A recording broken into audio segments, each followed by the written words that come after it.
Magandang araw sa inyong lahat at welcome sa aking channel. Usapan ngayon ang pag-follow ni LJ Reyes kay Kim Chiu sa Instagram. Sa mga naging jowa kasi ni Paolo Avellino o kahit sa mga babaeng naling sa kanya, never pang nag-follow si LJ sa sino man sa mga ito. Kaya naman ang laking sorpresa kung bakit very fond daw si LJ sa chinita actress na si Kim Chiu. Natalakay pa ng mga netizens ang magandang relasyon ni Paolo kay LJ na ina ng kanyang anak na ngayon ay kasal na sa kanyang non-showbiz husband na si Philip Evangelista. Pinagpiyestahan din sa social media ang pagdalaw ni Kim at Paolo sa anak ng aktor na si Aki sa California noong nakaraang show nila para sa Asap Natin To sa California.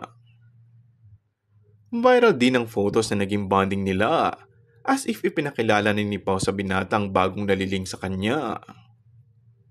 Hirit ng fans, hindi raw naman mangyayari yun kung walang permits o ni LJ at kung hindi in good terms ang actress sa kanyang dating partner.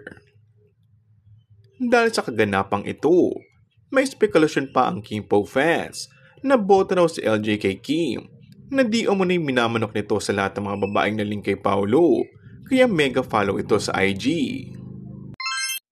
Kung bago ka lang sa aking channel ay mag-subscribe at pindutin na rin ang notification bell. Maraming salamat!